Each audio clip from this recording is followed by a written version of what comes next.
La poussière de la route s'élevait en petits nuages chaque fois que le vent balayait les cailloux éparpillés sur le sol de terre sèche. Léa était là, immobile, depuis des heures. Du moins c'est ce qu'il lui semblait, serrant fort la poignée usée d'une vieille valise qui pesait bien trop lourd pour une enfant de seulement 7 ans.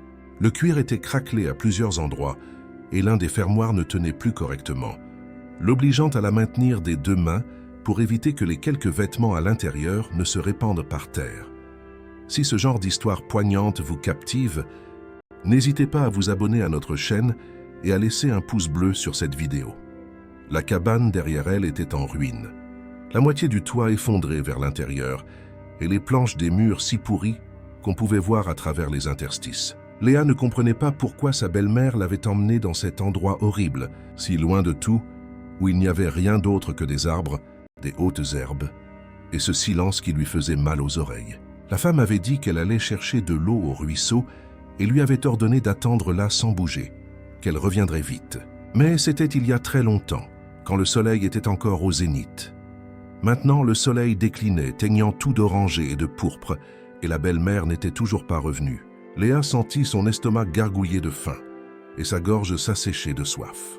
Elle regarda autour d'elle, cherchant un signe de la femme parmi les arbres, mais ne voyait que le vent agiter les branches des grands pins qui encerclaient la cabane. Les oiseaux avaient cessé de chanter, et le seul bruit qu'elle entendait était son propre cœur battant trop vite dans sa poitrine. Elle pensa à laisser tomber la valise et à courir après sa belle-mère, mais elle avait peur de se perdre encore plus dans cet endroit étrange. Elle pensa à entrer dans la cabane et à se cacher jusqu'à ce que quelqu'un arrive. Mais la bâtisse semblait dangereuse, prête à s'écrouler à tout moment. Alors elle resta là immobile, les pieds nus couverts de terre, sentant le froid de la fin d'après-midi commencer à lui serrer les bras fins et sans défense. C'est alors qu'elle entendit le bruit d'un moteur qui approchait. Léa tourna la tête dans la direction du son et vit une voiture noire surgir du virage de la route de terre. Son cœur s'emballa encore plus, car elle ne savait pas si c'était une bonne ou une mauvaise chose, si c'était quelqu'un qui allait l'aider ou quelqu'un qui allait faire quelque chose de pire. La valise glissa un peu de ses mains moites, et elle la serra plus fort, prête à courir si nécessaire. La voiture ralentit en s'approchant et s'arrêta juste devant la cabane, soulevant un nuage de poussière qui fit fermer les yeux à Léa et la fit tousser. Quand elle rouvrit les yeux, elle vit un homme descendre de la voiture. Il portait un costume gris, sali par la terre au niveau des genoux, et une cravate bleue un peu de travers. Ses cheveux sombres étaient peignés en arrière et ses yeux étaient clairs, d'une teinte qu'elle ne parvenait pas à définir correctement dans la lumière orangée du crépuscule. L'homme regarda la cabane délabrée, puis la vieille valise dans ses mains, et enfin son visage. Léa vit quelque chose dans ses yeux qu'elle n'avait jamais vu chez aucun adulte auparavant. Quelque chose qui ressemblait à de la vraie inquiétude, pas ce genre de fausse sollicitude que les gens simulent quand ils veulent avoir l'air gentils. Il s'accroupit lentement, pliant les genoux jusqu'à se mettre à sa hauteur, et tendit sa main ouverte dans l'air entre eux deux. La main resta là immobile en attente, et Léa ne bougea pas. Elle ne savait pas si elle pouvait faire confiance à cet étranger en costume sale qui était apparu de nulle part, juste au moment où elle était seule et effrayée. « Tu es seule ici ?» Sa voix était basse et prudente, comme s'il craignait de l'effrayer davantage. Léa hocha lentement la tête, sans le quitter des yeux, tout en serrant la poignée de la valise si fort que ses ongles blanchissaient. « Et la personne qui t'a amenée, où est-elle » demanda-t-il en regardant autour de lui, comme s'il s'attendait à voir quelqu'un caché parmi les arbres.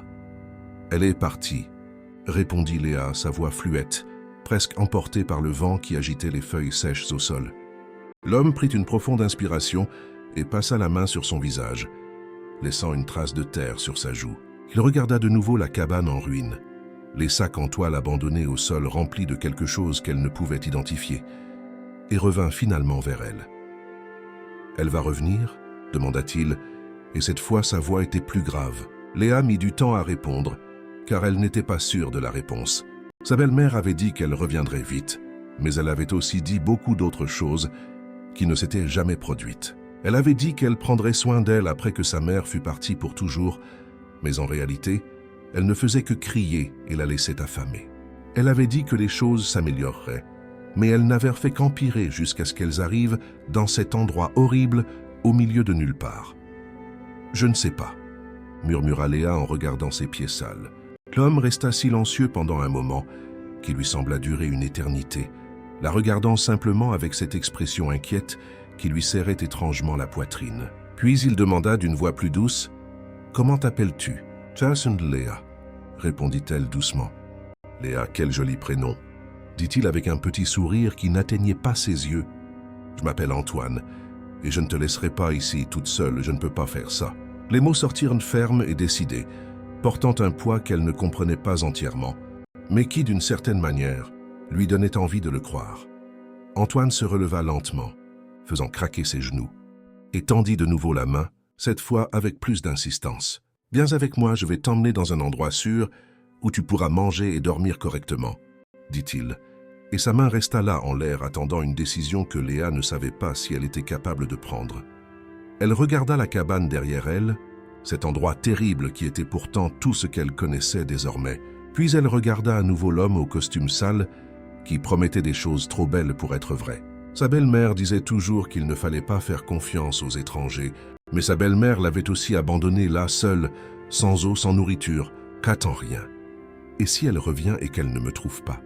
demanda Léa, sa voix tremblante de peur. Antoine s'accroupit de nouveau, se mettant à la hauteur de ses yeux sombres remplis d'une douleur qu'aucun enfant ne devrait porter. « Si elle revient, j'expliquerai où tu es et comment te retrouver, mais pour l'instant, tu as besoin de soins et d'un endroit chaud, » dit-il en la regardant droit dans les yeux, d'une manière qui lui faisait sentir qu'il disait la vérité. Léa sentit sa gorge se serrer et ses yeux lui piquer, mais elle ne laissa pas les larmes couler. Elle avait appris que pleurer ne servait à rien. Cela ne faisait qu'irriter davantage sa belle-mère. Elle lâcha lentement la valise, la laissant tomber sur le sol de terre, et plaça sa petite main tremblante dans la sienne. Antoine referma ses doigts, avec précaution, comme si elle était faite de verre fragile, prit la valise de l'autre main et commença à marcher vers la voiture. Gabrielle trébucha sur les cailloux, mais il la retint fermement pour qu'elle ne tombe pas. Elle regarda derrière elle une dernière fois, voyant la cabane devenir plus petite et plus lointaine à chaque pas, et sentit une oppression dans la poitrine, mêlée à un étrange soulagement qu'elle n'avait jamais ressenti auparavant. C'était comme si elle laissait derrière elle non seulement un lieu, mais tout un pan de douleur qui ne pouvait plus tenir en elle. La voiture était grande et brillante à l'intérieur, avec des sièges en cuir souple que Gabrielle n'avait jamais vus de sa vie. Tout sentait le neuf et le propre, si différent de la cabane moisie et des endroits sales où elle avait vécu avec sa belle-mère ces derniers temps. André ouvrit la porte arrière et posa la vieille valise sur le siège avec précaution, comme si cette chose usée et laide était importante. « Viens t'asseoir devant avec moi », dit-il en désignant le siège. « Passager ». Gabrielle monta avec difficulté, car ses jambes étaient trop courtes et le siège trop haut. Elle dut s'appuyer sur le tableau de bord pour prendre de l'élan. Et quand elle réussit enfin à s'asseoir, elle s'enfonça dans le cuir moelleux qui était si différent de tout ce qu'elle avait touché récemment que cela semblait irréel. André entra de l'autre côté et alluma le moteur qui ronronna doucement et régulièrement, remplissant le silence d'un son presque réconfortant. « Tu as faim ?» demanda-t-il en attachant sa ceinture de sécurité et en tendant le bras pour attacher la sienne aussi. Gabrielle hocha la tête, car elle avait très faim. Elle n'avait rien mangé depuis le matin, quand sa belle-mère lui avait jeté un morceau de pain rassis sur la table. André prit un sac en papier qui était sur le tableau de bord et le lui tendit. « Il y a des biscuits dedans. Tu peux manger autant que tu veux, » dit-il avec un petit sourire. Gabrielle ouvrit lentement le sac et vit les biscuits fourrés dans l'emballage propre et parfumé. Elle en prit un et mordit, sentant le sucre fondre dans sa bouche et le goût sucré dont elle avait complètement oublié l'existence. Doucement. « Sinon, tu vas être malade », dit André en la regardant de côté, tandis qu'il conduisait sur le chemin de terre plein de nids de poules. Gabrielle essaya de manger plus lentement, mais c'était difficile car son corps en demandait toujours plus, comme s'il compensait tous les jours de faim. Un accumulé, la voiture, tanguait sur les bosses, et elle tenait fermement le paquet, pour ne pas le laisser tomber. Ils quittèrent le chemin de terre après quelques minutes, et entrèrent sur une route, goudronnée large et lisse, où d'autres voitures passaient rapidement dans les deux sens. Gabrielle regardait, tout par la fenêtre avec des yeux écarquillés, voyant les maisons apparaître peu à peu, d'abord petites et simples, puis plus grandes et plus belles, avec des jardins devant et des clôtures peintes en blanc. « Où est-ce qu'on va » demanda-t-elle en essuyant sa bouche pleine de miettes avec le dos de sa main. « Chez moi », répondit André en gardant les yeux sur la route. « C'est loin » voulut-elle savoir. « À environ 20 minutes d'ici, c'est dans un quartier un peu éloigné du centre, » expliqua-t-il. Gabrielle resta silencieuse un moment, mâchant un autre biscuit et regardant le paysage changer dehors. Les maisons devenaient de plus en plus grandes et espacées, et les jardins plus verts et remplis de fleurs dont elle ne connaissait pas le nom. « Pourquoi tu t'es arrêté » demanda-t-elle soudain en tournant le visage pour le regarder. André mit du temps à répondre, comme s'il choisissait les mots justes dans sa tête avant de les prononcer. « Je rentrais d'une réunion et je suis passé par ce chemin parce que c'est un raccourci que j'utilise souvent. Je t'ai vu seul là-bas et je n'ai pas pu continuer sans m'arrêter pour savoir si tu allais bien, expliqua-t-il, et sa voix était fatiguée. « Mais vous ne me connaissez pas, » dit Gabrielle en fronçant les sourcils. « Je n'ai pas besoin de te connaître pour savoir qu'une enfant ne peut pas rester seule dans un endroit pareil, » répondit André, et sa voix était plus ferme qu'avant. Gabrielle ne savait pas quoi dire. Alors elle resta silencieuse, regardant ses mains sales sur ses genoux. La voiture tourna dans une rue large et arborée avec d'énormes arbres des deux côtés qui formaient un tunnel vert au-dessus. Les maisons étaient immenses, avec des portails en fer forgé et des jardins si bien entretenus qu'ils ressemblaient à des tableaux. André ralentit et s'arrêta devant l'une d'elles, appuyant sur un bouton du tableau de bord qui fit ouvrir lentement le portail avec un faible bruit de moteur. Gabrielle écarquilla les yeux en voyant l'énorme maison devant elle avec de grandes fenêtres qui reflétaient le ciel orangé de la fin d'après-midi et une véranda éclairée avec des chaises en bois et des pots de plantes suspendus. « Vous habitez ici » demanda-t-elle incrédule, sans pouvoir fermer la bouche. « Oui, j'habite ici » répondit André en entrant doucement et en se garant dans le garage couvert. Il coupa le moteur et resta immobile une seconde, respirant profondément comme s'il se préparait à quelque chose. Puis il descendit et alla de son côté, ouvrant la porte et lui tendant la main à nouveau. « Viens, je vais te montrer la maison et la chambre où tu vas dormir aujourd'hui, » dit-il. Gabrielle descendit de la voiture, sentant ses jambes trembler, un peu de fatigue et de nervosité mêlées. Ils entrèrent par la porte de la cuisine qui s'ouvrit avec un léger clic. La lumière s'alluma automatiquement et Gabrielle resta immobile à l'entrée, regardant tout avec la bouche ouverte. La cuisine était plus grande que toute la cabane où elle avait été abandonnée. Il y avait une grande table en bois sombre au milieu, avec 6 chaises autour, des casseroles en inox suspendues à une barre métallique sur le mur, une cuisinière énorme et brillante et un réfrigérateur argenté qui occupait la moitié du mur. « Tu as vraiment faim ?» dit André avec un petit sourire quand il entendit son estomac gargouiller bruyamment. « Je vais te réchauffer quelque chose pour que tu manges correctement. Les biscuits, ce n'est pas un repas, » dit-il en ouvrant le réfrigérateur et en sortant des bocaux en verre. Gabrielle resta plantée au milieu de la cuisine, ne sachant pas quoi faire ni où s'asseoir. Tout semblait trop cher et trop propre pour les mains sales qu'elle avait. « Assieds-toi là sur cette chaise pendant que je prépare, » dit André en désignant. Elle s'assit sur le bord de la chaise, le dos droit et les mains sur les genoux, observant chacun de ses mouvements tandis qu'il mettait du riz, des haricots et un gros morceau de viande dans une casserole. L'odeur devint plus forte et elle sentit sa bouche s'emplir d'eau et son estomac se serrer d'envie. André servit une portion généreuse dans une assiette creuse et la posa devant elle avec une fourchette et un couteau et un verre de jus d'orange glacé.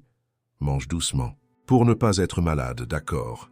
Ton estomac n'est pas habitué à ce genre de nourriture, » répéta-t-il en s'asseyant de l'autre côté de la table. Gabrielle prit la fourchette d'une main tremblante et commença à manger, sentant le goût de la nourriture chaude et assaisonnée qu'elle n'avait pas goûté depuis si longtemps qu'elle ne se souvenait même plus vraiment de ce que c'était. Chaque bouchée semblait guérir un petit morceau de la douleur qui était enfermée en elle. Les haricots étaient salés juste comme il fallait. Le riz était léger et la viande était tendre, fondant dans la bouche. André resta assis de l'autre côté de la table, la regardant manger sans rien dire, observant en silence, comme s'il essayait de comprendre l'ampleur de l'abandon que cette petite fille avait vécu.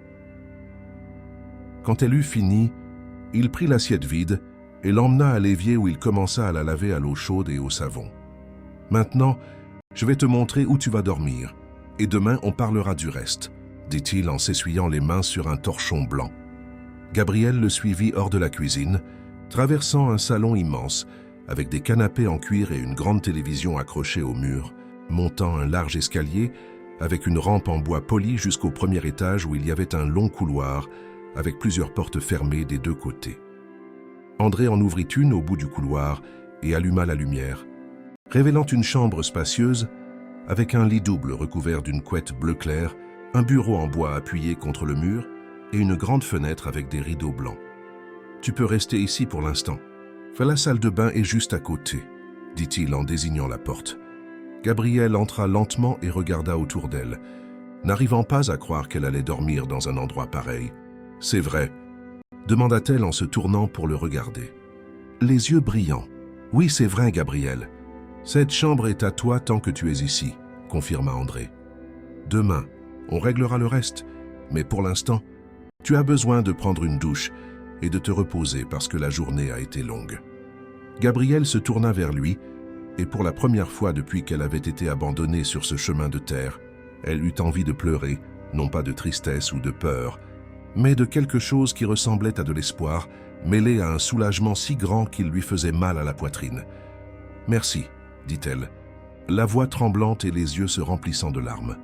André sourit et posa sa main sur son épaule, dans un geste léger et attentionné. « Tu n'as pas à me remercier, Gabrielle. Tu mérites d'être dans un endroit sûr et chaud, et personne n'aurait dû te laisser comme ça, » répondit-il, et sa voix était douce et sincère.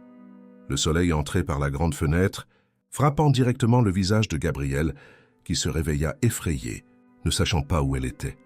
Son cœur s'emballa et elle s'assit d'un bond sur le lit, regardant autour d'elle avec des yeux écarquillés, jusqu'à ce que, peu à peu, les souvenirs de la veille reviennent un par un. L'homme en costume, la voiture noire, la maison immense, la nourriture chaude. Tout était réel, et non un rêve comme elle l'avait cru une seconde. Gabrielle se leva lentement, sentant son corps endolori, et alla à la fenêtre, tirant le rideau blanc sur le côté. Dehors, il y avait un jardin immense avec de l'herbe verte coupée courte, des fleurs colorées plantées dans des parterres bien organisés, de grands arbres qui se balançaient au vent du matin, et un petit oiseau bleu posé sur une fine branche, chantant fort et clair. C'était si différent de tout ce qu'elle avait vu dans sa vie qu'elle crut un instant qu'elle dormait encore. Elle entendit des pas dans le couloir dehors, des pas fermes et calmes qui s'arrêtèrent devant la porte de la chambre. Puis vint un léger coup avec les jointures sur le bois. « Gabrielle, tu es déjà réveillée ?» demanda André de l'autre côté, la voix encore rauque de sommeil. « Oui, je suis réveillée », répondit-elle en s'éloignant de la fenêtre. Il ouvrit doucement la porte et entra, déjà vêtu d'un jean foncé et d'une chemise bleue claire à manches longues. Ses cheveux étaient encore mouillés de la douche et de petites gouttes coulaient sur sa nuque. « Bonjour. Tu as bien dormi ?» demanda-t-il en s'appuyant contre le chambranle de la porte. « Oui, j'ai bien dormi » répondit-elle doucement en regardant ses propres pieds nus. « Tant mieux. Je suis content de l'apprendre, » dit-il. « Viens prendre le petit déjeuner avec moi. Après, on devra parler de quelque chose d'importante, » dit-il. Et elle sentit son estomac se serrer de nervosité, car elle ne savait pas ce qu'il allait dire. Gabrielle le suivit hors de la chambre, marchant doucement dans le long couloir, descendit le large escalier en tenant fermement la rampe et entra dans la cuisine où la grande table en bois était déjà dressée avec une nappe blanche et propre. Il y avait des pains français encore chauds dans un panier, des toasts empilés sur une assiette, du beurre jaune dans un beurrier en verre, de la confiture, de fraises dans un petit bol, des fromages coupés en fines tranches et une grande carafe pleine de jus d'orange. « Assieds-toi ici et mange à ta faim, n'aie pas honte », dit André en tirant une chaise pour elle. Gabrielle s'assit sur le bord de la chaise et regarda la table pleine sans savoir par où commencer. « Tu peux prendre ce que tu veux, tu n'as pas besoin d'attendre », dit André en s'asseyant à côté d'elle et en prenant un pain. Gabrielle tendit lentement la main et prit un toast. « qu'elle recouvrit de confiture de fraises à l'aide d'une petite cuillère. Elle mordit et sentit le goût, sucré et acide à la fois exploser dans sa bouche. André lui servit du jus d'orange dans un verre et un autre pour lui. Ils mangèrent en silence pendant quelques minutes jusqu'à ce qu'il s'essuie la bouche avec une serviette et se tourne pour la regarder. « Gabrielle, j'ai besoin de te poser quelques questions et tu dois répondre sincèrement. »« D'accord, je ne me fâcherai pour rien de ce que tu diras, » commença-t-il, et sa voix était sérieuse mais calme. Elle arrêta de mâcher et hocha la tête, sentant son cœur s'accélérer. « As-tu un père ou une mère en vie ?» demanda-t-il. « Mon père est mort quand j'étais très petite. »« Je ne me souviens pas de lui, » répondit-elle doucement. « Et ta mère ?» continua-t-il. « Ma mère est morte il y a environ 2 ans. Elle est tombée malade et n'a pas guéri, » expliqua Gabrielle, sentant sa gorge se serrer au souvenir. « Et après la mort de ta mère, qui s'est occupée de toi, voulut savoir André. Mon père s'était remarié avant de mourir, alors sa femme est devenue responsable de moi. Elle s'appelle Marthe, » raconta Gabrielle. « Et c'est cette Marthe qui t'a emmené à cette cabane hier, demanda-t-il. « Oui. Elle a dit qu'on allait vivre là-bas parce qu'elle n'avait plus d'argent pour payer le loyer en ville. Mais quand on est arrivé, elle a dit qu'elle allait chercher de l'eau et m'a dit d'attendre. Mais elle n'est jamais revenue, » expliqua Gabrielle. Et sa voix commença à trembler à la fin. André respira profondément et passa sa main sur son visage avec force, comme s'il essayait de contrôler la colère qui montait. « Elle te battait ?» demanda-t-il en la regardant droit dans les yeux. Gabrielle détourna le regard et mit du temps à répondre parce qu'elle avait honte d'en parler. « Parfois quand elle était énervée, » admit-elle. « Et elle te donnait à manger tous les jours, » continua André. « Pas toujours. Parfois elle oubliait ou disait qu'elle n'en avait pas, » répondit Gabrielle. André ferma les yeux une seconde et quand il les rouvrit, ils étaient rouges. « Gabrielle, je ne te laisserai pas retourner chez cette femme. Je ne te laisserai pas revivre ça, » dit-il d'une voix ferme et décidée. « Mais si elle me cherche ?» demanda Gabrielle avec peur. « Si elle te cherche, je m'en occuperai, mais je doute fort qu'elle se montre, parce que quelqu'un qui abandonne une enfant comme elle l'a fait n'est pas intéressé à s'en occuper, » dit André. Et la vérité de ces mots fit mal, mais apporta en même temps un étrange soulagement. Ils finirent le petit déjeuner en silence, et André se leva pour ramasser les assiettes, emportant tout à l'évier. « Aujourd'hui, je vais devoir sortir pour régler quelques affaires. Je vais au tribunal voir ce qui doit être fait pour te garder ici légalement, » expliqua-t-il en faisant la vaisselle. « Vous allez me laisser seule ici ?» demanda-t-elle, sentant la panique monter. « Non, tu vas rester avec Madame Célia. C'est la femme qui s'occupe de la maison. Elle vient tous les jours le matin et reste jusqu'à la fin de l'après-midi. » répondit André. « Elle est gentille, » voulut savoir Gabrielle. « Elle est très gentille. Tu vas l'aimer, » assura-t-il. Quelques minutes plus tard, la sonnette retentit et André alla ouvrir la porte. Gabrielle entendit des voix venant du hall d'entrée. Puis apparut une femme petite et rondelette, avec des cheveux gris attachés en chignon et un tablier fleuri noué à la taille. Elle avait de petits yeux gentils et un large sourire qui montrait ses dents. Blanche. « Madame Célia, voici Gabrielle, » présenta André. « Bonjour ma fille, quelle jolie petite fille, » dit Madame Célia en se baissant pour être à sa hauteur. « Bonjour, » répondit Gabrielle timidement. « Madame Célia, je dois partir maintenant, mais je reviens avant le déjeuner. Appelez-moi si quoi que ce soit, » dit André en prenant les clés de la voiture. « Vous pouvez y aller tranquille, je m'occupe bien d'elle, » assura Madame Célia. André se baissa devant Gabrielle et posa sa main sur son épaule. « Je reviens vite. Reste ici avec Madame Célia. Et si tu as besoin de quelque chose, tu n'as qu'à demander, d'accord ?» dit-il. « D'accord, » répondit-elle, sentant une oppression dans la poitrine parce qu'elle ne voulait pas qu'il parte. Il sortit par la porte du garage et le bruit de la voiture démarrant résonna dans la maison. Gabrielle resta immobile au milieu de la cuisine, regardant Madame Célia qui sourit à nouveau. « Viens, ma fille, je vais te montrer toute la maison, et après on verra ce que tu veux faire, ça te va ?» dit-elle en lui tendant la main. Gabrielle prit sa main qui était douce et chaude, et les deux sortirent ensemble de la cuisine. Madame Célia montra le salon avec les grands canapés, la salle à manger avec une longue table, le bureau avec des étagères pleines de livres, la salle de bain d'invités avec un grand miroir et la buanderie avec des machines que Gabrielle n'avait jamais vue de sa vie. « Cette maison est très grande », commenta-t-elle impressionnée.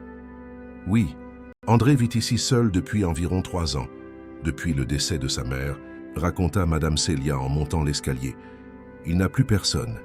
demanda Gabrielle. « Il a un frère plus jeune qui vit dans une autre ville, mais ils ne se parlent pas beaucoup, » expliqua Madame Célia. Elles arrivèrent au premier étage et Madame Célia montra les autres chambres qui étaient toutes vides et rangées. Elle montra la chambre d'André qui était immense, avec un balcon donnant sur le jardin. « Maintenant, dis-moi, tu aimes cuisiner ?» demanda Madame Célia en redescendant. « Je n'ai jamais vraiment cuisiné. Je ne faisais que réchauffer les restes, » admit Gabrielle. « Alors aujourd'hui, tu vas apprendre. Je vais faire un gâteau au chocolat et tu vas m'aider, » dit Madame Célia, enthousiaste. Elles passèrent toute la matinée dans la cuisine et Gabrielle apprit à casser les œufs sans laisser tomber de coquilles, à tamiser la farine, à mélanger le tout doucement. Ses petites mains tenaient fermement la cuillère en bois pendant qu'elle remuait la pâte marron et brillante qui sentait le cacao. « Tu es douée pour ça, » complimenta Madame Célia. « Vraiment ?» demanda Gabrielle, les yeux brillants. « Vraiment. Tu as le coup de main pour la cuisine, » confirma Madame Célia en mettant le moule au four. Pendant que le gâteau cuisait, elles s'assirent à table et Madame Célia posa des questions simples sur les choses que Gabrielle aimait faire. Elle répondit à tout sincèrement, disant qu'elle savait lire un peu mais pas beaucoup parce qu'elle avait arrêté d'aller à l'école quand sa mère était tombée malade. « L'école est importante, ma fille. Tu dois étudier pour avoir un meilleur avenir, » dit Madame Célia avec affection. L'odeur du gâteau qui cuisait emplit toute la maison et quand la minuterie sonna, Madame Célia sortit le moule du four, montrant un gâteau parfait, haut et moelleux. « Regarde comme il est beau, » dit-elle fièrement. Gabrielle sourit et sentit une étrange joie grandir dans sa poitrine. C'était la première fois qu'elle faisait quelque chose qui réussissait. Le bruit de la porte du garage s'ouvrant résonna dans la maison, et quelques secondes plus tard, André entra dans la cuisine portant 2 grands sacs dans ses mains. Il s'arrêta quand il vit le gâteau sur le comptoir et sourit. « Quelle bonne odeur !»« Qui a fait ça ?» demanda-t-il. « Gabrielle m'a aidé, » répondit Madame Célia. « Vraiment, il est magnifique, » dit André en la regardant avec un sourire. Gabrielle sentit ses joues chauffer et détourna le regard. « Embarrassée mais heureuse. J'ai apporté quelques affaires pour toi, » dit André en posant les sacs sur la table. Gabrielle s'approcha curieuse et vit qu'à l'intérieur il y avait des vêtements neufs pliés, des jeans colorés, des t-shirts, un manteau d'hiver, des baskets blanches neuves, des chaussettes, tout à sa taille. « Tout ça, c'est pour moi ?» demanda-t-elle incrédule. « Tout. J'ai demandé de l'aide à la dame du magasin et elle a sélectionné quelques articles, » expliqua André. « Mais ça a dû coûter cher, » dit Gabrielle inquiète. « Ne t'inquiète pas pour ça. Tu avais besoin de nouveaux vêtements, » répondit-il. Gabrielle ne savait pas quoi dire, alors elle se contenta de regarder les vêtements colorés et propres. Personne ne lui avait jamais acheté de vêtements neufs auparavant. « Va les essayer et vois si ça te va, » encouragea André. Gabrielle prit les sacs et monta en courant à sa chambre. Elle essaya chaque pièce devant le miroir et tout lui allait parfaitement. Elle redescendit. Portant un jean bleu foncé et un t-shirt rose clair avec un dessin d'étoile devant, les baskets blanches faisaient du bruit sur le parquet. « C'est parfait, » dit André quand il la vit. « Merci » remercia Gabrielle et cette fois, elle réussit à le regarder dans les yeux. Ils déjeunèrent ensemble à la grande table et Madame Célia avait préparé du riz, des haricots, des pommes de terre cuites et du poulet rôti assaisonné. Tout était délicieux et Gabrielle mangea lentement, savourant chaque bouchée.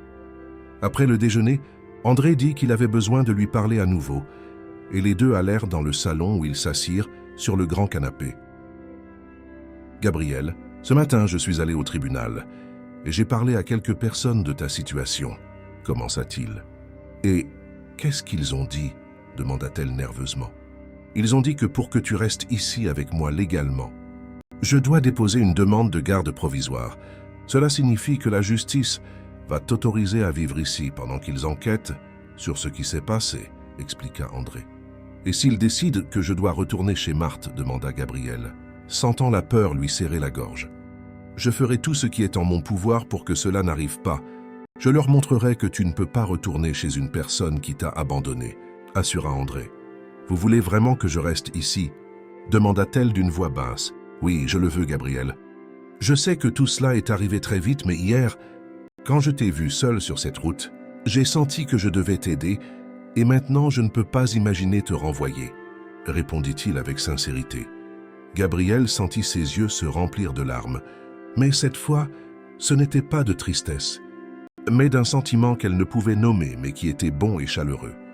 « Je veux rester ici avec vous, dit-elle, et sa voix était ferme pour la première fois. André sourit et passa sa main sur sa tête avec une légère caresse. « Alors c'est décidé. Tu vas rester ici et on va tout régler correctement, dit-il. » Et sa voix était pleine d'une détermination qui ne laissait aucune place au doute. Les jours suivants passèrent à une vitesse étrange. Gabriel se réveillait tous les matins dans la chambre confortable, prenait le petit déjeuner avec André, passait les matinées avec Madame Célia, apprenant à cuisiner et à prendre soin des plantes du jardin. Une semaine après son arrivée, André entra dans le salon où elle lisait un livre d'histoire pour enfants. « Gabriel, demain nous avons une audience au tribunal. C'est une réunion avec un juge qui va décider de la garde provisoire, » expliqua-t-il, et son visage était sérieux. « Je vais devoir y aller, » demanda-t-elle, sentant son estomac se nouer. « Oui, le juge voudra te parler pour comprendre ce qui s'est passé et savoir ce que tu veux, » répondit André. « Et si je dis quelque chose de mal ?» demanda Gabriel avec peur. « Il n'y a pas de mauvaise chose. Tu as juste besoin de dire la vérité, telle que tu t'en souviens, » l'orienta-t-il en posant sa main sur son épaule. « Vous resterez avec moi à l'intérieur, » voulut-elle savoir. « Oui, je ne te laisserai seule à aucun moment, » assura André. Cette nuit-là, elle eut du mal à dormir, se retournant dans son lit, imaginant comment serait cette réunion avec le juge. Quand le soleil commença à se lever, elle était déjà réveillée, assise sur le lit, serrant ses genoux. Le trajet jusqu'au tribunal dura 40 minutes car la circulation était dense. Gabriel passa tout le temps à regarder par la fenêtre, voyant la ville s'éveiller. Le bâtiment du tribunal était grand et ancien, avec des colonnes devant et un large escalier. André se gara et les deux descendirent. Il lui tint la main pendant qu'ils montaient les marches. À l'intérieur du bâtiment, il y avait beaucoup de gens qui allaient et venaient. Il y avait des avocats en costume qui parlaient, des femmes qui pleuraient assises sur les bancs, des enfants qui couraient dans les tracés couloirs. André s'arrêta à un comptoir d'information et parla à une dame qui pointa vers le 3e étage. Ils montèrent en ascenseur et sortirent dans un couloir plus silencieux. « C'est ici », dit André en s'arrêtant, devant une porte où était écrit « Tribunal pour enfants » et « Adolescents ». Ils entrèrent dans une petite salle, datant avec des chaises en plastique et une fontaine à eau dans le coin. André s'assit et tira Gabriel pour qu'elle s'assoie à côté de lui. Elle regardait le sol, essayant de calmer son cœur qui battait trop vite. Après 20 minutes, une porte s'ouvrit et une femme à lunettes appela le nom d'André. Ils se levèrent et suivirent. La femme par un couloir jusqu'à une pièce plus petite, avec une table ronde au centre. La femme leur demanda de s'asseoir et dit que le juge arriverait dans quelques minutes. La porte s'ouvrit à nouveau et un homme d'une 60aine d'années, aux cheveux gris et aux lunettes, entra. Il portait la toge noire par-dessus son costume. « Bonjour, je suis le juge Henri, dit-il en s'asseyant. « Bonjour, répondit André. « Vous êtes Gabriel, n'est-ce pas ?» demanda le juge en la regardant avec un sourire aimable. « Oui, monsieur, répondit-elle doucement. « Vous n'avez pas besoin de m'appeler monsieur, vous pouvez m'appeler simplement Henri, dit-il en essayant de la mettre plus à l'aise. Le juge ouvrit un dossier et en sortit quelques papiers qu'il organisa sur la table. « Monsieur André, pouvez-vous expliquer comment vous avez rencontré Gabriel ?» demanda-t-il. André raconta toute l'histoire, depuis le moment où il rentrait de la réunion jusqu'au moment où il vit Gabriel seul à côté de la cabane. Il expliqua qu'il s'était arrêté pour savoir si elle allait bien et avait découvert qu'elle avait été laissée là par sa belle-mère qui n'était jamais revenue. Qu'il raconta qu'il l'avait ramenée à la maison parce qu'il ne pouvait pas la laisser seule, dans cet endroit dangereux. Le juge écoutait en silence, prenant des notes. Quand André eut fini, il se tourna vers Gabriel. « Maintenant, j'ai besoin de parler avec toi, Gabriel. Ça te va » demanda-t-il. « Oui » répondit-elle. « Raconte-moi comment était ta vie avant d'aller à cette cabane, demanda le juge. Gabrielle respira profondément et commença à parler d'une voix basse mais ferme. Elle raconta que sa mère était morte il y a 2 ans et que depuis, elle vivait avec sa belle-mère qui ne l'aimait pas. Elle raconta que souvent elle n'avait rien à manger et qu'elle était battue quand elle tardait à faire les tâches. Le juge écoutait attentivement et Gabrielle vit que ses yeux devenaient plus tristes. « Et le jour où tu es allé à la cabane, que s'est-il passé exactement ?» demanda-t-il. « Marthe a dit qu'on allait vivre là-bas parce qu'elle n'avait plus d'argent. On y est allés en stop et quand on est arrivé, elle m'a dit de descendre avec la valise et a dit qu'elle allait chercher de l'eau. Elle m'a dit d'attendre mais elle n'est jamais revenue, expliqua Gabrielle, et sa voix commença à trembler. Combien de temps as-tu attendu ? Voulut-il savoir.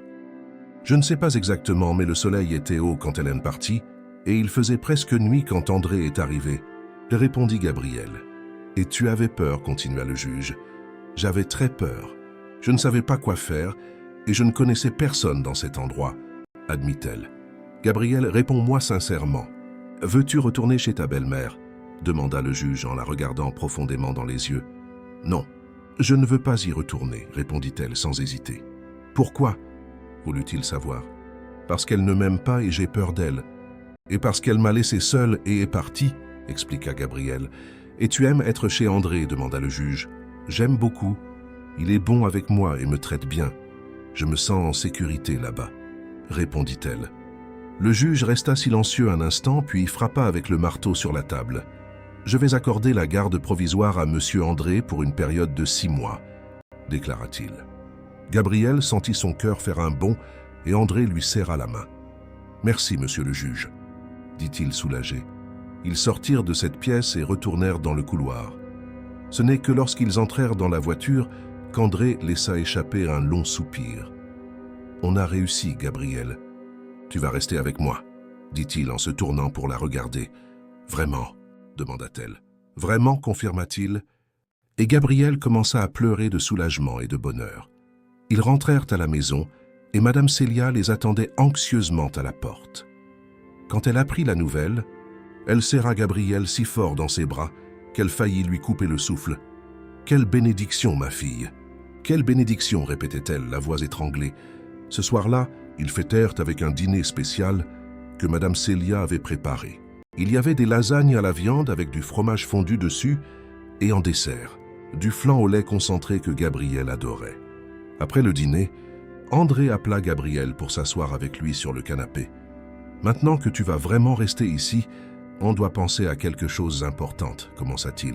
« Quelle chose ?» demanda-t-elle. « Premièrement, tu dois retourner à l'école. L'éducation est fondamentale et tu as déjà perdu trop de temps, dit-il. « Je veux y retourner, j'aime étudier, répondit-elle, enthousiaste.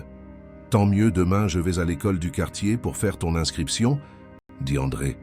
Et il y a autre chose, je veux que tu saches que tu peux compter sur moi pour tout. Si tu as un problème, un doute, n'importe quoi, je veux que tu viennes m'en parler, dit-il en la regardant dans les yeux. D'accord. Je promets, répondit Gabrielle. Et enfin, je sais que tout cela est très nouveau, mais je veux que tu te sentes chez toi ici. Cet endroit est aussi le tien maintenant, compléta André. Gabrielle sentit sa poitrine se serrer d'émotion et sans trop réfléchir, elle se jeta dans ses bras. « Merci de m'avoir sauvée, murmura-t-elle. « Tu n'as pas besoin de me remercier. C'est moi qui te remercie de m'avoir fait confiance, répondit-il. Les semaines suivantes furent celles de l'adaptation. André tint sa promesse et inscrivit Gabrielle dans une école privée près de la maison. Le premier jour, elle était nerveuse parce qu'elle ne connaissait personne et avait peur de ne pas pouvoir suivre les cours puisqu'elle était en retard. La maîtresse fut gentille et la présenta à la classe, expliquant qu'elle était une nouvelle élève qui avait besoin d'aide pour s'adapter. Au début, ce fut difficile parce que les autres enfants avaient déjà leur groupe d'amis et Gabrielle restait seule à la récréation, assise sur un banc regardant les autres jouer. Mais peu à peu, une fille nommée Laetitia commença à s'asseoir près d'elle et à engager la conversation. Elles découvrirent qu'elles aimaient les mêmes choses et en peu de temps, elles devinrent des amies inséparables. À la maison, Gabrielle aidait Madame Célia avec les tâches et continuait d'apprendre à cuisiner. découvrit qu'elle aimait travailler la pâte et faisait des pains et des gâteaux qui devenaient de mieux en mieux. André la complimentait toujours et en redemandait, la faisant se sentir fière. 3 mois après l'audience, une assistante sociale vint faire la première visite. C'était une jeune femme avec un sourire facile qui se présenta comme Fernande. Elle parla avec Gabrielle seule, lui demandant comment elle se sentait, si elle aimait l'école, si André la traitait bien. Gabrielle répondit à tout sincèrement, disant qu'elle était heureuse. Ensuite, Fernande parla avec André et Madame Célia et prit des notes sur un bloc-notes. Avant de partir, elle dit qu'elle reviendrait dans 2 mois et que pour l'instant, tout allait très bien. Le temps passa et Gabrielle se transforma d'une petite fille effrayée en une enfant saine et heureuse. Elle prit du poids et son visage devint plus plein et coloré. Ses cheveux poussèrent et devinrent brillants, et Madame Célia, lui, faisait des tresses différentes, tous les jours. Elle apprit à rire fort et à jouer sans peur. Elle apprit qu'elle pouvait demander des choses sans avoir honte. Un soir, André entra dans sa chambre à l'heure du coucher et s'assit au bord du lit, comme c'était devenu une habitude. « Gabrielle, je veux te demander quelque chose, dit-il, et sa voix était étrange. « Vous pouvez demander, répondit-elle. « Comment te sens-tu en vivant ici ?» Vraiment, sans mentir, voulut-il savoir. « Je me sens heureuse. Je me sens en sécurité et je me sens aimée, répondit-elle. Et c'était la première fois qu'elle utilisait ce mot. André sourit et ses yeux devinrent brillants. « Moi aussi je t'aime, Gabrielle. Tu as apporté une lumière dans cette maison qui était vide depuis longtemps, avoua-t-il. « Vous pensez qu'un jour Marthe pourrait revenir et m'emmener ?» demanda Gabrielle avec peur. « Non, elle ne t'emmènera pas. Je ferai tout pour garantir que tu restes ici avec moi pour toujours. » Assura André. « Pour toujours, répéta-t-elle. Pour toujours, confirma-t-il en posant sa main sur sa tête avec affection. Les mois suivants apportèrent une routine qu'elle n'aurait jamais imaginé pouvoir avoir. Elle se réveillait tôt tous les jours, s'habillait avec les vêtements que Madame Célia laissait séparés, descendait prendre le petit déjeuner avec André qui lisait toujours le journal. Ils parlèrent de la veille et de ce qui allait se passer le jour qui commençait. Ensuite, André la conduisait en voiture jusqu'à l'école et lui disait au revoir d'un signe de tête. À l'école, Gabrielle était devenue une élève appliquée. Elle arrivait tôt et s'asseyait au premier rang parce qu'elle voulait tout apprendre. La maîtresse, Madame Marianne, remarqua son effort et commença à lui accorder une attention particulière, l'aidant avec les matières les plus difficiles. Laetitia continuait d'être sa meilleure amie et les deux faisaient leurs devoirs ensemble à la bibliothèque. Un jour, Madame Marianne appela Gabrielle pour qu'elle reste après la classe. Quand tous les autres enfants furent partis, la maîtresse s'assit sur la chaise à côté d'elle et sourit. « Gabrielle, je voulais te dire que je suis très fière de tes progrès, » dit-elle. « Vraiment, maîtresse ?» demanda Gabrielle, les yeux brillants. « Vraiment, tu es arrivée ici avec beaucoup de difficultés et en quelques mois, tu as réussi à rattraper la classe, » assura la maîtresse. « J'aime beaucoup étudier. C'est juste qu'avant je ne pouvais pas, » expliqua Gabrielle. « Je connais ton histoire, Gabrielle. André m'en a parlé quand il t'a inscrite, » dit la maîtresse d'une voix douce. « Parfois, j'ai encore peur que tout s'arrête, » admit Gabrielle doucement. « Cela n'arrivera pas. Tu es dans un endroit sûr maintenant, et tu as des gens qui se soucient vraiment de toi, » assura la maîtresse. Gabrielle sortit de cette conversation en se sentant plus légère. Quand André vint la chercher, elle lui raconta tout et vit la fierté peinte sur son visage. « J'ai toujours su que tu étais intelligente. Tu avais juste besoin d'une chance, dit-il en conduisant. Merci de me donner cette chance, remercia Gabrielle. Tu n'as pas besoin de me remercier tout le temps. J'ai fait ce que toute personne décente ferait, répondit André. Mais tout le monde ne le ferait pas. La plupart des gens sont passés par cette route et personne ne s'est arrêté, rétorqua-t-elle. André resta silencieux car il savait qu'elle avait raison. Quand ils arrivèrent à la maison, Madame Célia finissait de préparer le déjeuner et l'odeur de la nourriture emplit leurs narines. Elle avait préparé des pâtes avec une sauce tomate maison et des boulettes de viande. En dessert, il y avait de la gelée de fraises avec de la crème fraîche que Gabrielle adorait. Après le déjeuner, Gabrielle monta à sa chambre pour faire ses devoirs. Elle devait écrire une rédaction sur la famille et réfléchit longtemps avant de commencer. Elle commença à écrire avec le stylo bleu sur le cahier, Les mots sortaient lentement au début, mais ensuite ils commencèrent à couler naturellement, racontant comment avait été sa vie avant et comment elle était maintenant. Elle écrivit sur André et comment il s'était arrêté pour l'aider, sur Madame Célia et ses leçons de cuisine, sur la professeure Marianne et son infinie patience, sur Léa et l'amitié qu'elle lui avait offerte. Quand elle eut terminé, elle relut le texte en entier et sentit ses yeux picoter, non de tristesse, mais de pure gratitude. La semaine suivante, la professeure Marianne demanda à quelques élèves de lire leur rédaction à voix haute. Gabrielle fut l'une des élèves sélectionnées. Elle était nerveuse au début, mais dès qu'elle commença à lire, elle remarqua que la salle était plongée dans un silence complet. Quand elle termina, des larmes coulèrent sur son visage et elle vit que sa professeure avait elle aussi les yeux rougis. Quelques élèves commencèrent à applaudir et bientôt toute la classe l'acclamait. Ce jour-là, quand André vint la chercher, la professeure Marianne lui demanda de lui parler rapidement. Ils discutèrent dehors pendant que Gabrielle attendait dans la voiture et elle vit qu'André s'essuya les yeux avant de revenir. « La professeure m'a montré ta rédaction », dit-il en montant dans la voiture. « Tu as aimé ?» demanda Gabrielle. « J'ai adoré. Tu as un vrai talent pour l'écriture », répondit-il, la voix nouée. « J'ai juste écrit ce que je ressentais », expliqua-t-elle. « Et tu écris très bien. La professeure a dit que tu devrais continuer à écrire », ajouta André. « Je vais continuer », promit Gabrielle. Les mois passèrent et l'hiver arriva, apportant froid et pluie.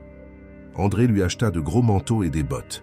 Ils passèrent les soirées de week-end à regarder des films, emmitouflés dans des couvertures, avec du pop-corn chaud. Madame Célia apprenait à Gabrielle à préparer des soupes et des bouillons qui réchauffaient jusqu'au fond de l'âme. La deuxième visite de l'assistante sociale, Florence eut lieu un samedi matin, sous une pluie battante. Elle arriva avec un parapluie coloré et un sourire aux lèvres. Elle parla avec Gabrielle, qui lui raconta l'école et ses bonnes notes. Elle parla avec André, qui lui montra les bulletins scolaires. Elle parla avec Madame Célia, qui ne tarissait pas d'éloges. « Je n'ai aucun doute que c'est la meilleure situation pour Gabrielle », dit Florence avant de partir. « Cela signifie que tout ira bien lors de l'audience finale », demanda André. « Je vais rendre un avis extrêmement favorable, et les chances sont excellentes », expliqua Florence. André la remercia et ferma la porte après son départ.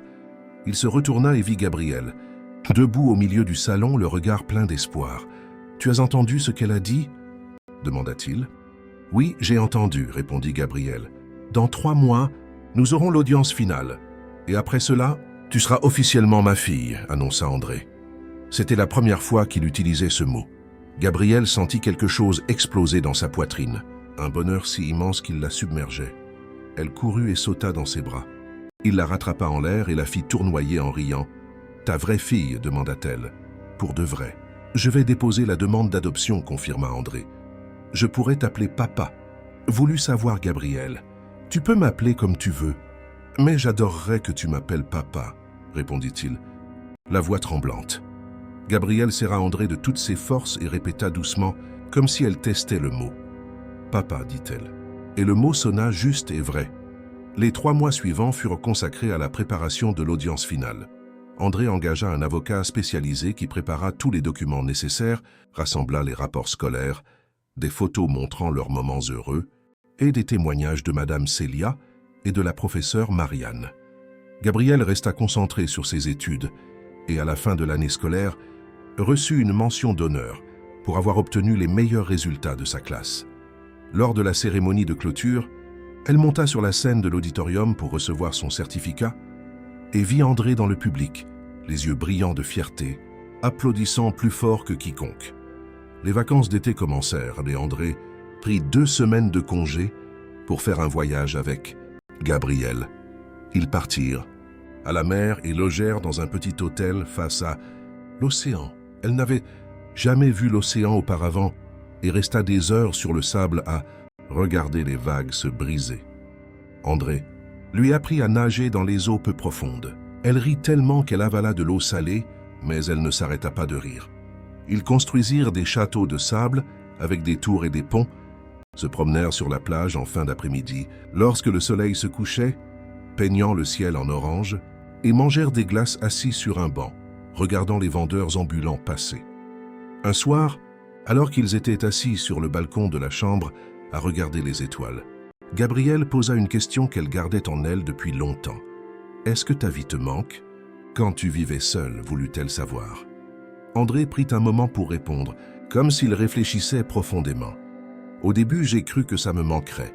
Je m'étais habitué à la solitude, mais maintenant, je n'arrive plus à imaginer comment c'était avant ton arrivée, dit-il. Mais ta vie a beaucoup changé à cause de moi, insista Gabrielle. Oui, elle a changé. Complètement, et pour le meilleur, assura André. Comment ça pour le meilleur, demanda-t-elle.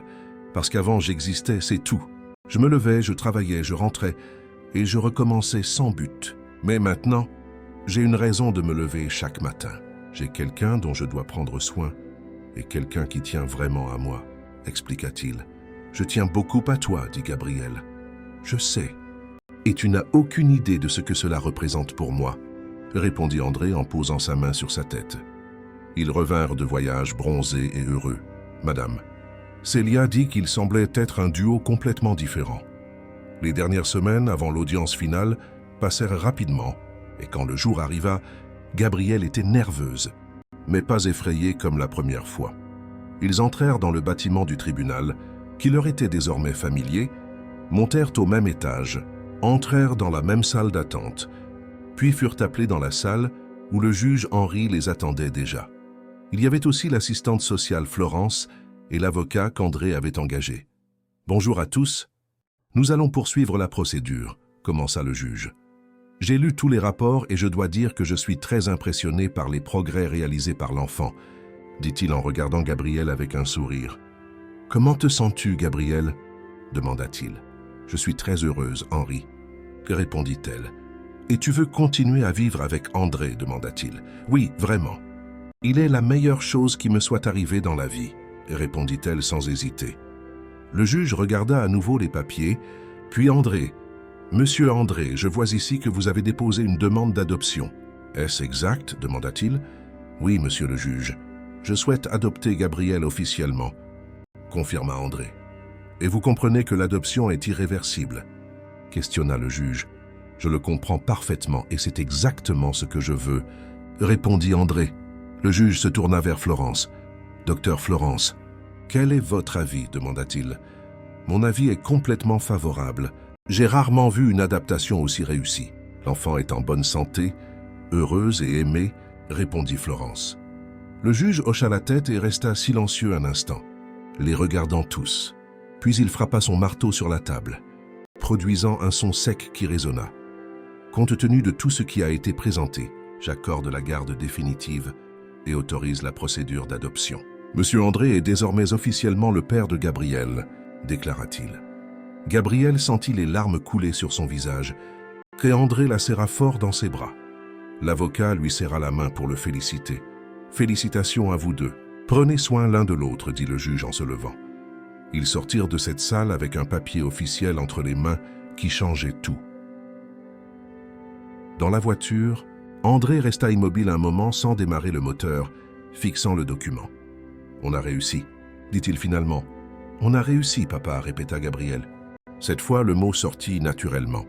Ils rentrèrent chez eux et trouvèrent une surprise qui les attendait. « Madame. » Célia avait organisé une petite fête avec l'aide de Léa et de sa mère.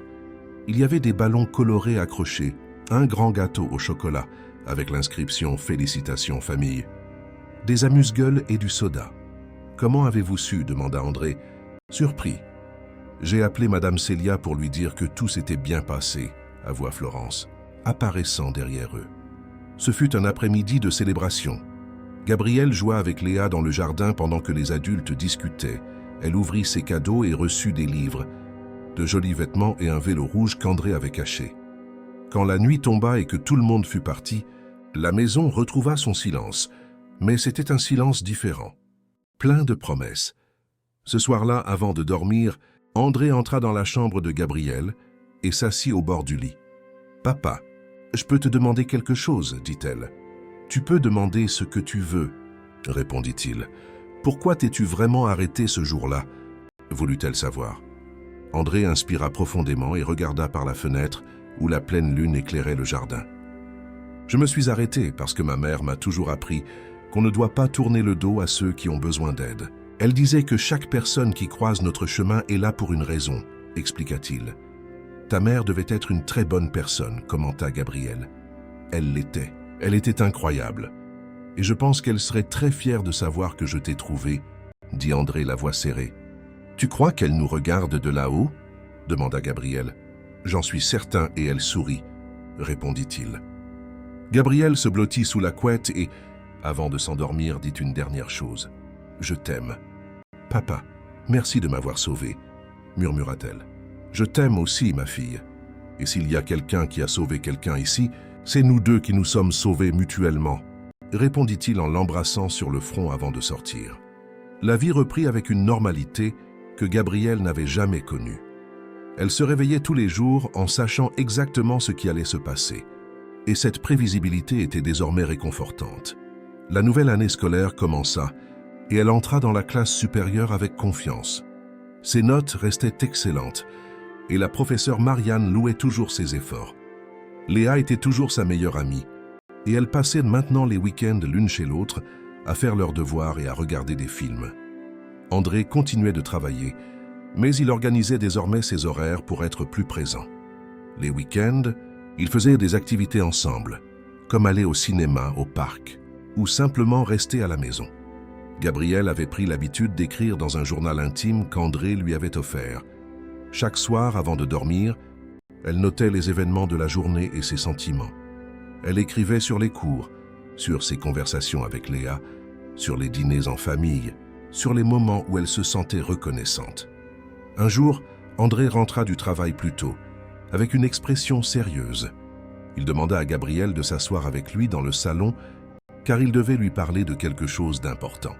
Elle sentit son cœur s'accélérer de peur, mais essaya de se calmer. « Gabriel, j'ai reçu un appel de l'avocat aujourd'hui, » commença-t-il. « Et qu'a-t-il dit » demanda-t-elle, la voix tremblante. « Martine a été localisée. Elle vit dans une autre ville et a été notifiée de la procédure d'adoption, » expliqua André. Gabriel sentit son sang se glacer. « Elle va essayer de me reprendre » demanda-t-elle paniquée. « Non, elle a signé un document renonçant à tout droit sur toi, » répondit rapidement André. « Alors pourquoi me racontes-tu ça » voulut savoir Gabriel. « Parce que j'ai pensé que tu avais le droit de savoir. Je ne veux rien te cacher, » expliqua-t-il. « Elle a dit quelque chose. Elle s'est excusée » demanda Gabriel. « Non, elle a juste signé les papiers et c'est tout. L'avocat a dit qu'elle n'a même pas voulu parler, » raconta André. « Alors elle ne tient vraiment pas à moi, » dit Gabriel. La voix basse. « Son manque d'amour n'a rien à voir avec toi, mais tout à voir avec elle. Certaines personnes sont incapables d'aimer et c'est leur problème, » dit André en lui tenant les mains. « Mais c'est difficile de ne pas se demander ce que j'ai fait de mal, » admit Gabriel. « Tu n'as rien fait de mal, Gabriel. Tu n'étais qu'une enfant qui avait besoin de soins, et elle n'a pas su les donner. Mais maintenant, tu as une vraie famille qui t'aime vraiment, » assura André. Gabriel se jeta dans ses bras et pleura. Ce n'était pas un cri désespéré, mais un pleur de libération. André resta là, la serrant jusqu'à ce qu'il n'y ait plus de larmes. « Je ne veux plus penser à elle, » dit Gabriel quand elle réussit à parler à nouveau. « Alors n'y pense plus. Tu ne lui dois rien, et tu peux continuer ta vie sans regarder en arrière, » acquiesça André. « Merci de me l'avoir dit, même si c'était difficile, » le remercia-t-elle. « Je serai toujours honnête avec toi, peu importe la difficulté, » promit-il. Les jours suivants furent une période d'ajustement. Gabrielle devint plus silencieuse, et Léa le remarqua. Pendant une pause en classe, elle tira son amie à l'écart. « Ma belle-mère a été retrouvée, et elle a officiellement renoncé à moi, » raconta Gabrielle. « Et comment te sens-tu » demanda Léa. « Je ne sais pas. C'est étrange parce que ça me soulage, mais ça fait aussi mal, » expliqua Gabrielle. « Je suis désolée, mais tu sais que tu as des gens qui t'aiment vraiment, n'est-ce pas ?» dit Léa. « Je sais. André est incroyable, et je t'ai, toi, ma meilleure amie, » répondit Gabrielle avec un petit sourire. « Je serai toujours là pour toi, » assura Léa, et les deux s'étreignirent tandis que les autres enfants couraient autour d'elle. Au fil des jours, Gabrielle revint à la normale et réalisa que cette nouvelle avait été en fait une libération. Savoir qu'il n'y avait plus aucun lien avec sa belle-mère signifiait qu'elle pouvait enfin clore ce chapitre et se concentrer sur le présent. Elle recommença à écrire dans son journal plus fréquemment, et les mots étaient désormais pleins d'espoir. L'hiver passa et le printemps arriva, apportant de nouvelles fleurs dans le jardin et des journées plus longues. Gabrielle avait grandi de quelques centimètres, et André dut lui acheter de nouveaux vêtements. Elle avait 10 ans maintenant, et commençait à développer ses propres centres d'intérêt, découvrant qu'elle aimait dessiner et qu'elle avait un talent pour créer des personnages et des scénarios imaginaires. André l'inscrivit à un cours de dessin le samedi, dans une école d'art près de chez eux. Au début, elle était timide parce que tous les autres élèves semblaient mieux dessiner. Mais le professeur nommé Julien remarqua son talent caché et commença à l'encourager, lui montrant de nouvelles techniques. « Tu as un regard unique, Gabrielle. Ta façon de voir le monde est différente et spéciale, » dit Julien lors d'un cours. « Merci, professeur, » le remercia-t-elle en rougissant. « Je suis sérieux. Tu devrais continuer à développer cela, car ça pourrait devenir quelque chose de très grand, » insista-t-il. Gabrielle rapporta ces mots à la maison et montra ses dessins à André qui fut impressionné. Il encadra certains des meilleurs et les accrocha au mur de son bureau, disant qu'il voulait voir son travail tous les jours. Les mois passèrent et la routine resta solide. Les notes de Gabrielle se maintenaient à un niveau élevé et elle était devenue une référence dans sa classe. Léa et elle restaient inséparables et prévoyaient déjà de fréquenter la même université à l'avenir. André recevait des éloges au travail et avait été promu chef de projet, ce qui signifiait plus de responsabilités mais aussi plus d'argent. Un soir, André appela Gabrielle pour une conversation sérieuse après le dîner. Ils s'assirent sur le canapé et il semblait nerveux, jouant avec ses mains. « Gabrielle, j'ai quelque chose à te dire et je ne sais pas trop comment tu vas réagir, » commença-t-il. « Tu peux parler, papa, qu'est-ce qu'il y a ?» l'encouragea-t-elle. « J'ai rencontré quelqu'un, dit-il finalement. » Gabrielle resta silencieuse, assimilant cette information. Elle n'avait pas envisagé la possibilité qu'André s'implique avec quelqu'un, car il avait toujours semblé qu'ils se suffisaient à eux deux. « Comment ça, rencontrer ?» demanda-t-elle. « Une collègue de travail, elle s'appelle Patricia et nous sortons déjeuner et discuter », expliqua André. « Et tu veux sortir avec elle ?» voulut savoir Gabrielle. « Oui, j'aimerais bien, mais seulement si tu es à l'aise avec ça, car tu es ma priorité toujours, » assura-t-il. Gabrielle réfléchit un instant à ce qu'elle ressentait. Sa première réaction avait été la peur d'être remplacée, mais quand elle regarda le visage d'André et vit l'anxiété dans ses yeux, elle réalisa qu'il se souciait vraiment de son opinion. « Tu mérites d'être heureux, papa. Si cette Patricia te rend heureux, alors je te soutiens, » dit-elle. « Vraiment, demanda-t-il, soulagé. « Vraiment, promets-moi juste une chose, » demanda Gabrielle. « Tout ce que tu voudras, » répondit André. « Promets-moi que rien ne changera entre nous, » dit-elle. « Je te promets que rien ne changera.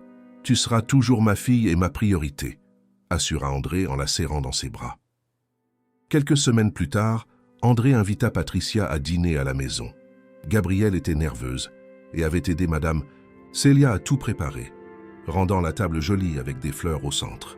Quand la sonnette retentit, elle inspira profondément et alla à la porte avec André. Patricia était une femme d'environ 35 ans, avec des cheveux châtains lisses jusqu'aux épaules, des yeux verts et un sourire doux. Elle portait un pantalon de ville et un chemisier bleu clair et tenait une boîte de chocolat qu'elle tendit à Gabrielle. « Salut Gabrielle, c'est un plaisir de te rencontrer.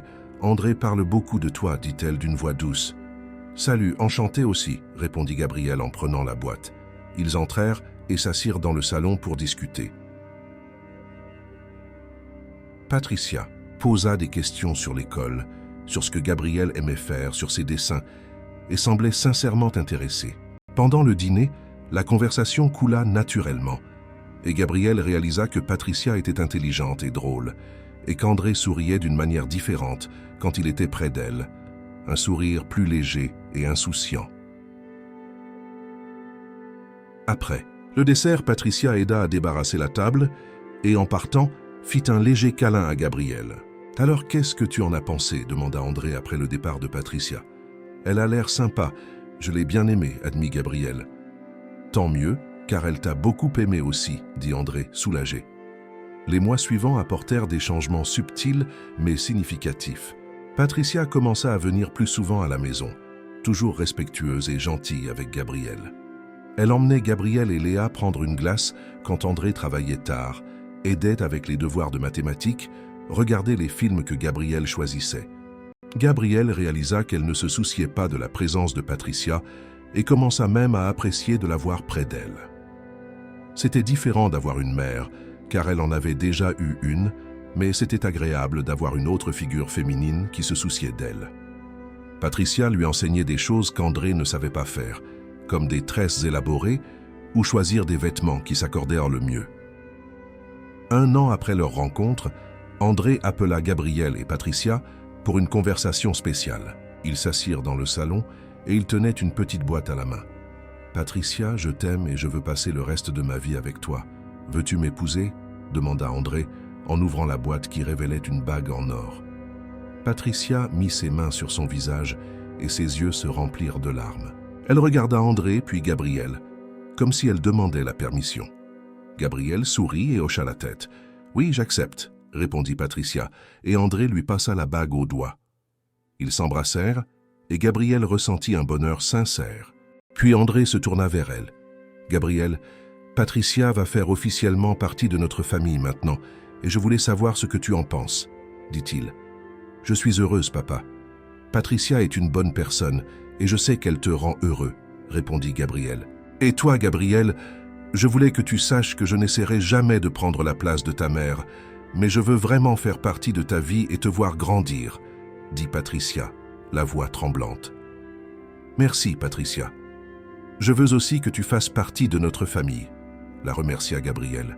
Les préparatifs du mariage commencèrent et Patricia tint à inclure Gabrielle dans toutes les décisions.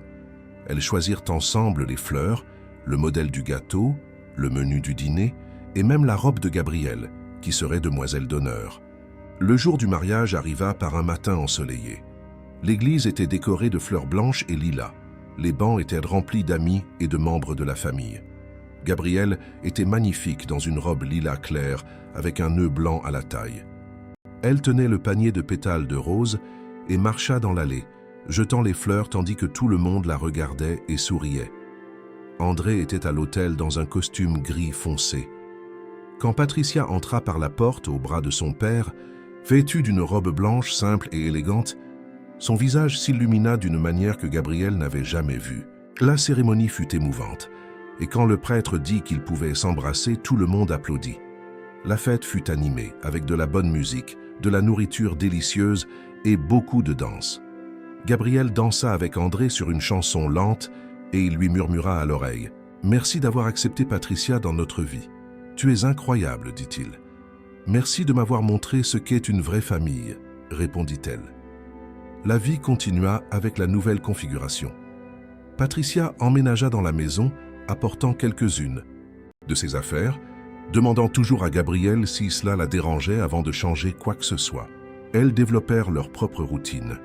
Regarder des séries ensemble les soirs où André travaillait tard, se faire les ongles le dimanche, échanger des confidences. 2 ans après le mariage, un dimanche matin, Patricia et André appelèrent Gabrielle pour lui parler à nouveau. « Gabrielle, nous avons une nouvelle à t'annoncer, » commença André. « Quelle nouvelle ?» demanda-t-elle, curieuse. « Je suis enceinte, » annonça Patricia avec un immense sourire. Gabrielle resta immobile une seconde, assimilant l'information, puis un immense sourire apparut sur son visage aussi. « Sérieux ? Je vais avoir un frère ou une sœur ?» demanda-t-elle, excitée. « Oui, tu vas en avoir un. Qu'est-ce que tu en penses ?» voulut savoir André. « Je trouve ça génial. J'ai toujours voulu un frère ou une sœur, » répondit Gabrielle en se levant pour les serrer tous les deux dans ses bras. Les mois de grossesse furent consacrés à la préparation. Gabrielle aida à aménager la chambre du bébé, peignant le mur en jaune clair, pliant les petits vêtements, lisant des livres sur la façon de s'occuper des nouveau-nés. Quand ils découvrirent que ce serait une fille, Gabrielle suggéra le prénom Alice, et Patricia et André adorèrent. Alice naquit un mardi matin très tôt, et quand Gabrielle alla à l'hôpital pour rencontrer sa sœur, elle ressentit une vague d'amour si puissante qu'elle en fut surprise. Le bébé était minuscule, les yeux fermés et les poings serrés.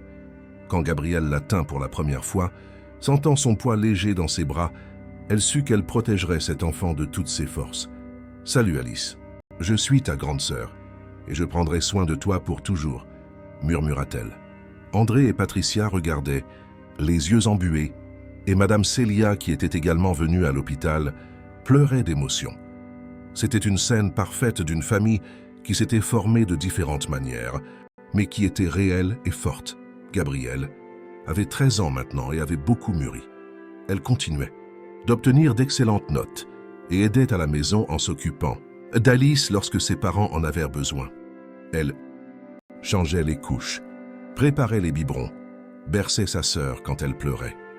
Elle découvrit qu'elle avait un don avec les enfants et qu'elle aimait s'occuper d'eux. Un après-midi, alors qu'elle berçait Alice pour l'endormir, Patricia s'assit à côté d'elle. « Gabrielle, je voulais te remercier, dit-elle. « Me remercier pourquoi ?» demanda Gabrielle. « De m'avoir accepté dans ta vie. »« Je sais que ça n'a pas été facile, » expliqua Patricia. « Tu méritais cette chance. Tu as toujours été gentille avec moi, » répondit Gabrielle. « Et je veux que tu saches que je te considère comme ma fille aussi. Je sais que tu as déjà eu une mère et que personne ne la remplacera. Mais dans mon cœur, tu es ma fille, tout autant qu'Alice, » confessa Patricia. Gabrielle sentit ses yeux picoter et passa son bras autour de Patricia dans une étreinte prudente. « Merci de prendre soin de mon père et de prendre soin de moi aussi, » dit-elle. Ce soir-là, après avoir mis Alice au berceau, Gabrielle alla dans sa chambre et ouvrit son journal intime. Elle feuilleta les premières pages, lisant sur les jours difficiles, puis passa aux plus récentes, pleine de gratitude et de joie. Elle prit son stylo et commença à écrire une nouvelle entrée qui résumait tout ce qu'elle ressentait. Elle écrivit sur la façon dont sa vie avait complètement changé depuis ce jour sur la route de terre, sur la façon dont elle avait gagné un père qui l'aimait inconditionnellement, une belle-mère qui était devenue une seconde mère, une sœur qu'elle protégerait toujours, sur la façon dont elle avait appris que la famille n'est pas seulement une question de sang, mais de choix, d'engagement et d'amour véritable. Quand elle eut terminé, elle ferma le journal et regarda par la fenêtre, voyant le jardin éclairé par la lumière de la lune. Elle pensa à tout ce qu'elle avait vécu, à quel point cela avait été difficile, mais aussi à quel point chaque larme, chaque peur, chaque moment d'incertitude en avait valu la peine. Elle descendit les escaliers et trouva André dans la cuisine, préparant du café même s'il était tard. « Tu n'arrives pas à dormir ?» demanda-t-elle. « Alice a pleuré et maintenant je suis trop éveillée, » expliqua-t-il. « Je peux prendre un peu de café avec toi ?» demanda Gabrielle. « Oui, bien sûr. Viens t'asseoir et discutons un peu, » accepta-t-il. Ils s'assirent à table, les tasses fumantes à la main, et restèrent dans un silence confortable jusqu'à ce que Gabrielle le rompe. « Papa, as-tu déjà pensé à ce que serait ta vie si tu ne t'étais pas arrêté sur cette route ce jour-là » demanda-t-elle. « J'y ai pensé, oui, et j'arrive toujours à la conclusion que ce serait une vie vide et sans but, » répondit-il. « J'y pense aussi, et j'ai peur rien que d'imaginer, » admit-elle. « Mais je me suis arrêté et tu es là, et nous avons construit tout cela ensemble, » dit André. « Et je suis très reconnaissante pour cela. Tu as vraiment sauvé ma vie, » affirma Gabrielle. « Et tu as sauvé la mienne aussi, Gabrielle. Tu m'as donné un but et une raison de me réveiller heureux tous les jours, » répondit-il. Ils terminèrent leur café et montèrent chacun dans leur chambre. Gabrielle s'allongea sur son lit, regardant le plafond, pensant à tout ce qu'elle avait vécu et à tout ce qu'elle allait encore vivre. Elle venait d'entrer dans l'adolescence et savait que de nombreux défis l'attendaient encore, mais elle était désormais certaine de ne pas être seule. Elle ferma les yeux et, avant de dormir, murmura doucement une phrase qui était devenue sa prière personnelle. « Merci pour tout ce que j'ai et pour tout ce que je suis devenue, » dit-elle. Le sommeil vint, tranquille et profond. Les années suivantes apportèrent maturation et transformation profonde. Gabrielle entra au lycée avec des notes exemplaires et ses dessins furent reconnus lors de compétitions étudiantes. Alice grandissait vite et, à 3 ans, parlait déjà par phrases complètes, appelant Gabrielle « Gabi ». Les deux avaient développé un lien fort. En 2e année de lycée, Gabrielle commença à travailler comme bénévole dans une ONG qui aidait les enfants en situation de vulnérabilité. Elle donnait des cours de dessin le samedi et en regardant ses enfants, elle revoyait un peu d'elle-même, plus jeune. « Pourquoi as-tu décidé de faire du bénévolat ici ?» demanda une coordinatrice. « Parce que je sais ce que c'est d'avoir besoin d'aide et de ne pas en avoir. Et maintenant que je peux aider, je veux le faire pour d'autres enfants, » expliqua Gabrielle. « Tu as une histoire difficile, » voulut savoir la coordinatrice. « Oui, J'ai été abandonnée quand j'étais petite. Mais j'ai été sauvée par une personne incroyable, raconta Gabrielle. Le travail bénévole devint une partie importante de sa routine, et André l'y emmenait toujours, disant qu'il était fier. Quand Gabrielle eut 16 ans, André et Patricia organisèrent une fête. Elle reçut de beaux cadeaux, mais ce qui l'émut le plus fut un album photo que Patricia avait monté avec des images depuis le jour de son arrivée jusqu'à ce moment. « Regarde comme tu as changé », dit Patricia en feuilletant. « J'étais si maigre et effrayée, » commenta Gabrielle. « Et maintenant, tu es une belle jeune femme confiante, » complimenta Patricia. « Merci de faire partie de cette transformation, » remercia Gabrielle. En terminale, vint le moment de choisir sa carrière. Gabrielle était certaine de vouloir faire de l'architecture, car elle adorait l'idée de créer des espaces où les gens se sentiraient accueillis, tout comme elle s'était sentie dans la maison qu'André lui avait offerte. Elle étudia intensément, et lorsque les résultats du baccalauréat tombèrent, qu'elle avait été reçue première. Quand elle vit son nom sur l'écran, elle cria de joie. « J'ai réussi ! J'ai réussi première !» criait-elle en sautant. André et Patricia l'étreignirent ensemble. Alice, qui avait 5 ans, sautait aussi sans vraiment comprendre, mais heureuse. « Je savais que tu y arriverais, » dit André. Les yeux brillants. « Félicitations, ma fille. »« Tu mérites tout le bonheur du monde, » compléta Patricia. La première année d'université fut difficile mais passionnante. Gabrielle se plongea dans ses études avec passion. Au milieu de la 2e année, elle fut sélectionnée pour un stage dans un cabinet d'architecture renommé. Son patron, nommé Robert, remarqua son talent dès les premières semaines. « Tu as un regard différencié pour les espaces », commenta-t-il. « Cela vient de mon histoire personnelle. Je sais à quel point un espace peut faire la différence dans la vie de quelqu'un », expliqua Gabrielle. Alors qu'elle était en dernière année, Robert l'appela. « Gabrielle, quand tu auras ton diplôme. J'aimerais t'embaucher comme architecte junior. Tu as beaucoup de talent, proposa-t-il. « Sérieux? J'adorerais travailler ici, répondit-elle, émue. La remise des diplômes arriva par une belle soirée de décembre. Quand son nom fut appelé, elle marcha la tête haute. Depuis la scène, elle pouvait voir André. Patricia et Alice applaudirent. André avait des larmes qui coulaient et ne cherchait pas à les cacher. Quand elle prit son diplôme, elle sentit qu'elle avait bouclé un cycle et en ouvrait un autre. Plein de possibilités. Après la cérémonie, André porta un toast à Gabrielle, qui a surmonté tout ce que la vie a mis sur son chemin et est devenue une professionnelle brillante, dit-il en levant sa coupe. « Merci pour tout ce que vous avez fait pour moi. Je ne serais pas là sans vous, » remercia Gabrielle, la voix nouée. Les premiers mois de travail furent intenses mais gratifiants. Un jour, Robert l'appela. « Il y a un client qui a spécifiquement demandé que tu fasses le projet, » raconta-t-il. « C'est une ONG qui construit des foyers pour enfants. Ils veulent que tu conçoives un espace accueillant, » expliqua Robert. « J'accepte.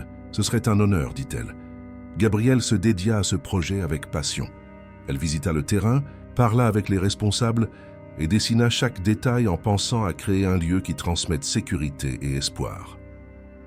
Quand elle présenta le projet, tout le monde fut ému. « C'est parfait, » dit la directrice. « J'ai mis beaucoup de moi-même dans ce projet, car je sais ce que c'est d'être un enfant qui a besoin d'être accueilli, » confessa Gabrielle. Quand le foyer fut prêt, elle se rendit à l'inauguration et emmena André. Patricia et Alice. Ils virent le beau bâtiment avec des murs aux couleurs douces et un jardin plein de fleurs. Une petite fille s'approcha. « C'est toi qui as fait cette maison ?» demanda-t-elle. « Oui, c'est moi. »« Tu aimes ?» répondit Gabrielle en s'accroupissant. « J'aime beaucoup. C'est la plus belle maison que j'ai jamais vue, » dit la petite fille. La fillette serra Gabrielle dans ses bras soudainement et elle sentit les larmes monter, car elle voyait dans cet enfant un reflet de celle qu'elle avait été. André, qui regardait de loin, fut également ému. « Elle a transformé sa douleur en quelque chose de beau pour les autres, » commenta Patricia. « Elle est incroyable. Je ne pourrais pas être plus fière, » répondit André. Dans les années qui suivirent, la carrière de Gabrielle décolla. Elle se spécialisa dans les projets axés sur les enfants et les familles, remporta des prix importants, mais ne perdit jamais son humilité. Alice grandit et entra dans l'adolescence. Pleine de talent, les deux restèrent proches. André et Patricia vieillirent ensemble. Heureux de voir leurs filles devenir des femmes incroyables. Un soir spécial. Alors que Gabriel avait 28 ans, André réunit toute la famille. Je pensais, et j'ai réalisé que cela fait déjà 23 ans depuis ce jour sur la route, commença-t-il. C'est vrai, plus de la moitié de ma vie, dit Gabriel. Et ce fut le plus beau jour de ma vie, car c'est le jour où je t'ai trouvé, confessa André. Pour moi aussi, ce fut le jour où tout a changé, répondit Gabriel. Alice, qui avait 17 ans, voulut parler. Je sais que je n'étais pas là au début, mais j'ai grandi en voyant à quel point vous vous aimez. Et cela m'a appris ce qu'est une vraie famille, dit-elle. Ils s'étreignirent tous au milieu du salon, sentant la force de ce lien construit avec amour. Gabrielle était devenue une professionnelle accomplie, une fille aimée, une sœur présente et par-dessus tout, une personne qui avait transformé sa douleur en un but. Elle regardait en arrière et voyait tout le chemin parcouru, de la petite fille effrayée à la femme confiante. La cicatrice de l'abandon existait toujours, mais elle s'était transformée en marque de résilience. Ce soir-là, avant de dormir, Gabrielle ouvrit son ancien journal et lut les premières pages écrites d'une écriture tremblante. Puis elle passa aux dernières, où l'écriture était ferme. Elle prit son stylo et écrivit une dernière entrée sur la gratitude, sur l'amour, sur la famille, sur la façon dont elle avait appris que le passé ne détermine pas l'avenir et que chaque personne a le pouvoir de réécrire son histoire. Elle ferma le journal et regarda par la fenêtre. Voyant les lumières de la ville, elle pensa au père qui avait arrêté sa voiture cet après-midi-là et décidé de tout changer. Elle pensa à Patricia qui avait accepté de partager cet amour. Elle pensa à Alice qui avait apporté encore plus de lumière. Elle se sourit à elle-même et ressentit une paix profonde. Elle avait appris que la famille n'est pas une question de sang, mais de choix, d'engagement, d'être présent. Elle s'allongea sur son lit et, avant de dormir, remercia pour tout ce qu'elle avait vécu, car chaque difficulté avait été nécessaire pour la façonner en la personne forte qu'elle était devenue. La petite fille abandonnée n'existait plus. Elle avait été transformée par l'amour en une femme accomplie, qui dédiait sa vie à créer des espaces où d'autres enfants pourraient se sentir aussi en sécurité qu'elle l'avait été lorsqu'André lui avait tendu la main et lui avait promis de prendre soin d'elle pour toujours. Fin de l'histoire. Si vous êtes arrivés jusqu'ici, chers auditeurs, nous espérons que l'histoire de Gabriel et André a touché votre cœur. Pour poursuivre ce voyage émotionnel, nous avons préparé une sélection spéciale d'histoires tout aussi captivantes qui explorent la force de l'amour et de la famille. Vous pouvez les trouver en cliquant juste ici. Si cette histoire vous a ému, n'oubliez pas de vous abonner à notre chaîne et de laisser un pouce bleu sur la vidéo. Chaque jour, nous vous proposons des contenus uniques qui célèbrent le dépassement de soi et l'espoir. Nous voulons connaître votre opinion. Laissez un commentaire pour nous dire ce que vous avez pensé de l'histoire de Gabriel. Si vous croyez vous aussi que l'amour peut transformer des vies, et si vous connaissez quelqu'un qui a besoin d'entendre ce message d'espoir, partagez cette vidéo et aidez-nous à diffuser cette histoire inspirante. Rendez-vous dans nos prochains contenus. À très bientôt.